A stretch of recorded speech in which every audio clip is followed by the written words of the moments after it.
صدق اللہ مولانا العظیم وصدق رسولہ النبی الکریم ونحن علی ذلک من الشاہدین والشاکرین والحمد للہ رب العالمین.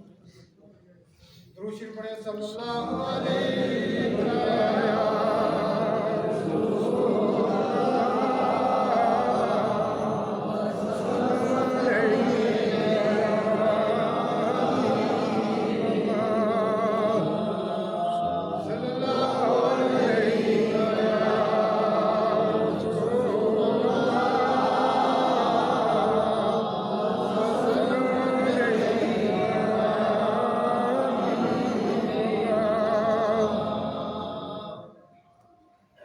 السلام علیکم ورحمۃ اللہ وبرکاتہ. آپ تمام حضرات کو ماہ رمضان المبارک کی بہت بہت مبارک. اور اللہ تبارک و تعالیٰ نے ہم سب کو ماہ رمضان المبارک کا سب سے عظمت اور برکت والا ماہ مقدس کا رمضان المبارک کا سب سے پہلا دن جمعۃ المبارک دیا. اور جمعہ کو اللہ تبارک و تعالیٰ نے وہ فضیلت بخشی ہے کہ جس میں اللہ رب العزت نے سب سے پہلے دنیا کو قائم کیا جمعہ کے دن. سبحان اللہ. حضرت آدم علیہ نبینا علیہ الصلوۃ والتسلیم کو پیدا کیا جمعہ کے دن. زمین کے اوپر سب سے پہلی بارش وہ ہوئی جمعہ کے دن. حضرت آدم علیہ نبینا علیہ الصلوۃ والتسلیم کی توبہ قبول ہوئی وہ ہوا جمعہ کا دن. اللہ کے رسول صلی اللہ تعالیٰ علیہ وسلم نے خطبہ جمعہ دیا جمعہ کے دن. اب آپ حضرات جو ہے جمعے کے دن کو دیکھیں کہ اللہ رب العزت نے اس کو ایسی فضیلت بخشی ہے کہ دنیا قائم ہوئی ہے جمعہ کے دن سے، اور جب آخرت میں ختم ہوگی وہ بھی جمعہ کے دن. سبحان اللہ. سبحان حضرت امام عالی مقام حضرت امام حسین رضی اللہ تعالیٰ عنہ کی شہادت ہوئی وہ بھی جمعہ کے دن. آپ لوگوں نے جو ہے امام عالی مقام رضی اللہ تعالیٰ عنہ کی فضیلت سنی ہے، وہ جمعہ کے دن کے اوپر جو ہے ان کی فضیلت سنی ہے.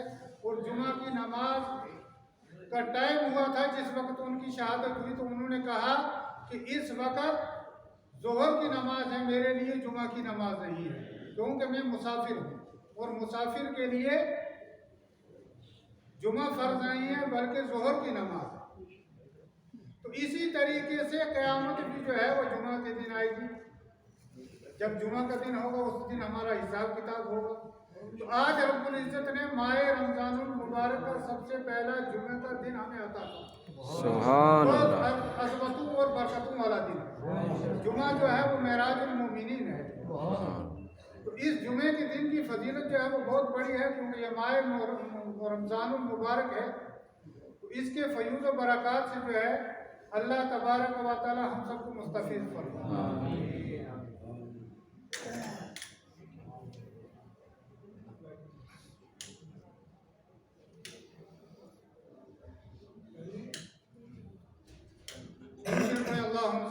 اللہم صلی علی سیدنا مولانا محمد بارک وسلم صلو علیہ الصلوۃ والسلام علیک یا رسول اللہ، صلوۃ والسلام علیک یا حبیب اللہ، صلوۃ والسلام علیک یا نبی اللہ وعلی آلک و صحابہ یا شفیع عند اللہ. حضرات آپ صفیں درست کر لیجیے کیونکہ نماز کا ٹائم قریب ہو رہا ہے. اور اسی مسجد شریف کے چندے کے لیے کچھ لوگ آپ کے پاس آ رہے ہیں. آپ لوگ مائے کسی کو 70 روپیہ دے گا تو اس کو اتنا ثواب ہے کہ جتنا رمضان میں 1 روپیہ دینے کا ثواب ہے. سبحان اللہ. اور پھر مسجد کے لیے دینے کا اتنا بڑا ثواب ہے کہ مسجد کے اندر جو پیسہ آپ کا ایک مرتبہ لگ جائے گا وہ صدقہ جاریہ میں ہے. اور مسجد جو ہے وہ اللہ کے گھر میں جائے گی. اللہ کا گھر جو ہے یہ جنت میں جائے گا. اور جن جن حضرات نے اس میں یہ حصہ دیا ہے اللہ تبارک و تعالیٰ ان کو بھی جنت نصیب عطا فرمائے. تو آپ لوگ جو ہے بڑھ چڑھ کر کے اس میں حصہ لیں.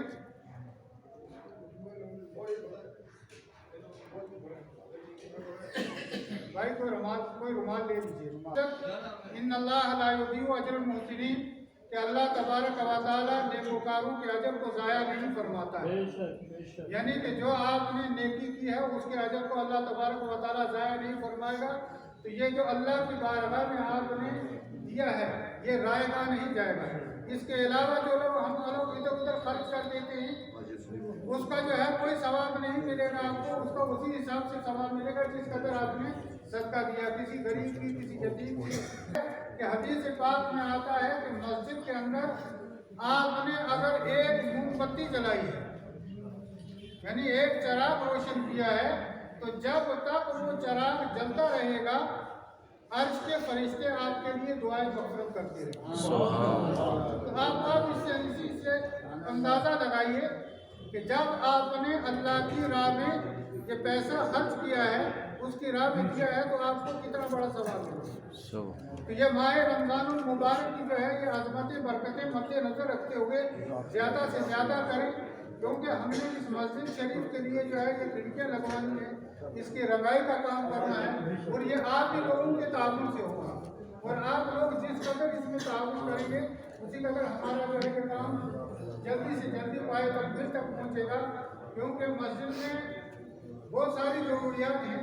یہ آپ لوگ جو ہے جس قدر اللہ کی بارگاہ میں خرچ کریں گے اسی حساب سے ہم لوگ بھی جو ہے اس کی کھڑکیاں وغیرہ جو ہے یہ بند کریں گے۔ رمضان المبارک کا روزہ جو ہے یہ روزہ صرف بھوکا رہنے کے لیے نہیں ہے، بلکہ اس کے روزے کے لیے اپنی زبان کو، اپنے کان کو، اپنے آنکھ کو اور اپنے پیر کو، اپنے ہاتھ کو، سب چیزوں کو جو ہے وہ اس چیز سے پاک رکھنا ہے۔ نہ ہم نے کسی کی برائی کرنی ہے زبان سے، نہ کسی کی غیبت کرنی ہے۔ آج کا ماحول یہ بن گیا ہے کہ جیسے ہی ہم لوگ یہاں سے نکلتے ہیں، مسجد سے باہر نکلیں گے تو سب سے پہلے امام کی برائی کرنا شروع کر دیں گے، اس کے بعد جو ہے اپنے بھائیوں کی برائی کرنا شروع کر دیں گے، اس کے بعد جو ہے اپنے پڑوسیوں کی برائی کرنا شروع کر دیں گے، اس کے بعد جو ہے جب اس کے بعد ہم نکلیں گے تو اپنی آنکھ سے جو ہے وہ غلط چیزوں کی طرف دھیان دیں گے، کان کو جو ہے وہ غلط باتوں کی طرف دھیان دیں گے، پاؤں جو ہے وہ ہماری غلط طرف چلے گا۔ تو جب ہم سب لوگوں کی جو ہے ہمارے یہ سب اعضاء غلط کام کریں گے تو پیٹ سے ہم بھوکے ہیں، زبان سے ہم کچھ کھا بھی نہیں رہے، پی بھی نہیں رہے، اس کے باوجود کہہ رہے ہیں کہ ہم روزے سے ہیں۔ کہ اللہ کے رسول صلی اللہ تعالیٰ علیہ وسلم کے دور حاضرہ میں کچھ عورتوں نے روزہ رکھا، اور روزہ رکھنے کے بعد جب شام کو اللہ کے رسول صلی اللہ تعالیٰ علیہ وسلم نے حکم دیا کہ آپ جو ہے روزہ افطار کریں، ان عورتوں نے کہا کہ ہم بھی روزہ افطار کریں، تو انہوں نے کہا کہ آپ نے تو پہلے ہی افطار کر لیا، آپ لوگوں کو روزہ افطار کرنے کی اب کیا ضرورت ہے؟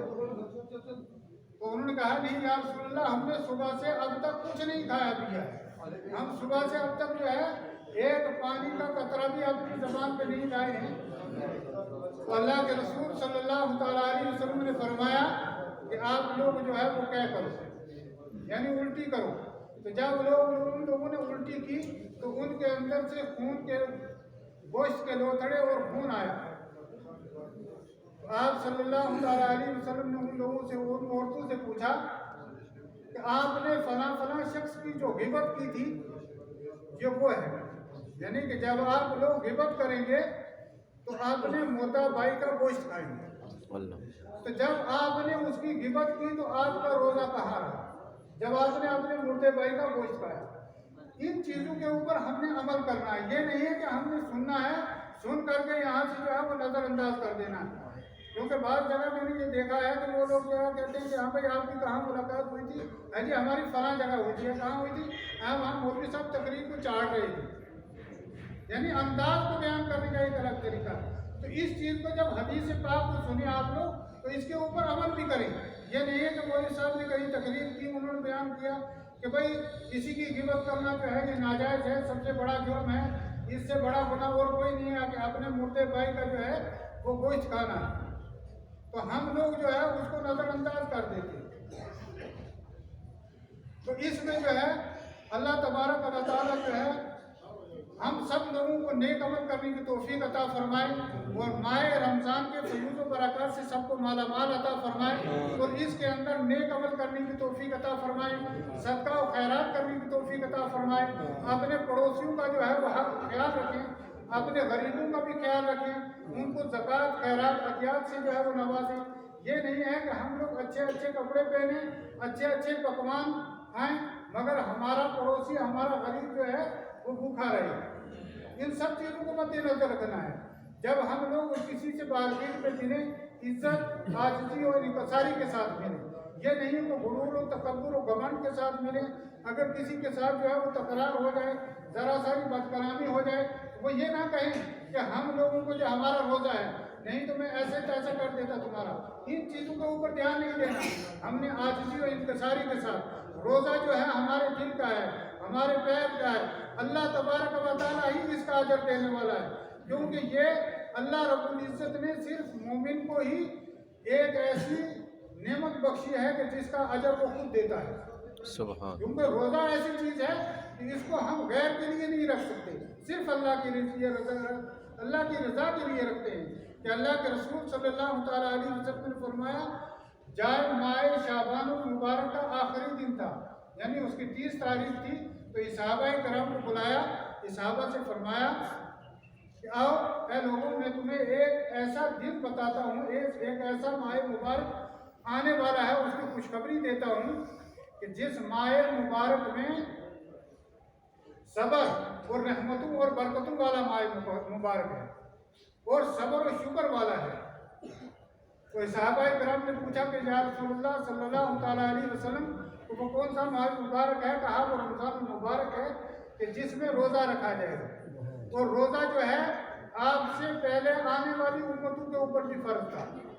جیسے حضرت آدم علیہ نبینا علیہ الصلوۃ والتسلیم کے اوپر 13, 14 اور 15 تاریخ کے ہر ماہ مبارک کا روزہ جو تھا وہ فرض تھا. اسی طریقے سے دوسری امتوں کے اوپر بھی روزہ فرض ہوا.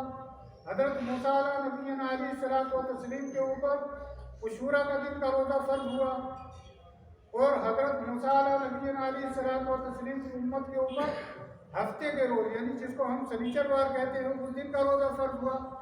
تو اللہ کے رسول صلی اللہ تعالیٰ علیہ وسلم نے کہا کہ اللہ کا حکم ہے کہ تم لوگوں کے اوپر جو روزہ فرض کر رہا ہوں, جو یہ تکلیف, یہ پریشانی تم لوگ لاحق کر رہے ہو کہ زبان سے کچھ کھانا نہیں ہے, منہ سے کچھ کھانا نہیں, پیاسا رہنا, بھوکا رہنا دن بھر, تو یہ تمہارے اوپر نہیں ہے, یہ مشقت تمہارے اوپر نہیں ہے, پریشانی تم اپنے اوپر مت سمجھنا, کیونکہ یہ پہلی امتوں کے اوپر بھی روزے فرض ہوتے رہے ہیں. اور ان لوگوں نے بھی جو ہے ان لوگوں کو, ان تکلیفوں کو برداشت کیا ہے اللہ کی رضا کے لیے, اور اس کا اجر جو ہے اللہ رب العزت ہی دیتا ہے, کوئی بندہ نہیں دیتا ہے. اب ہم نے روزہ رکھا ہے, اللہ کو ہی معلوم ہے. آپ نے روزہ رکھا ہے, صرف اللہ کو معلوم ہے, کسی غیر کو معلوم نہیں ہے, اور اس کا اجر بھی اللہ ہی آپ کو عطا فرمائے گا. تو اللہ تبارک و تعالیٰ کا یہ بہت بڑا انعام ہے ہمارے اوپر. اولہ رحمۃ واوسطہ مغفرۃ وآخرہ نجات من النار, کہ اللہ تبارک و تعالیٰ جو اول عشرہ ہے یہ 10 دن کا, یہ رحمتوں والا ہے. دوسرا عشرہ جو ہے وہ مغفرت کا ہے, اور تیسرا عشرہ جو ہے وہ جہنم سے نجات کا ہے. تو تیسرے عشرے میں جو ہے, پہلے عشرہ رحمتوں والا ہے, جس کے اندر جو ہے آپ لوگ سے زیادہ عمل کریں, صدقہ و خیرات کریں. دوسرے عشرے کے اندر جو ہے وہ توبہ استغفار کریں. تیسرے عشرے کے اندر جو ہے وہ جہنم سے نجات کے لیے آپ جو ہے اپنے گناہوں کی معافی کا کریں. 10 دن کے لیے اعتکاف کریں. جس طریقے سے آج ہمارے اسلامی بھائی بہت ساری مساجد کے اندر جو ہے 30 دن کے اعتکاف کے لیے بیٹھے, اس میں آپ لوگ شرکت کریں, دین کو سیکھیں. علماء کرام کے پاس بیٹھیں, دین والوں کے پاس بیٹھیں گے تو دین سیکھیں گے. یہ نہیں کہ ہم لوگ جو ہے ایک بار مسجد میں گئے, جا کر کے ہم نے ذکر سنا, خاموشی سے واپس آ گئے. نماز کے ٹائم پہنچے, نماز پڑھی تو ہم واپس آ گئے. وہاں 30 دن کا اعتکاف کریں, اس کا سنت اعتکاف ہے, اس کا بھی ثواب ملے گا. اس کے اندر آپ قرآن کریم پڑھنے کا طریقہ سیکھیں, نماز پڑھنے کا طریقہ سیکھیں, دوسری سنت نوافل فرائض کا طریقہ سیکھیں کہ اس کے اندر کیا کیا ہے. عیدگاہ کے اندر جو ہے یہ ہو رہا, اور مسجد کے اندر ہو رہا, تو وہ 30 دن کا اعتکاف ہے, اس کو جو ہے آپ لوگ کریں. اللہ تبارک و تعالیٰ ہم اور آپ سب کو جو ہے توفیق عمل عطا فرمائے, صفحے درست کریں اور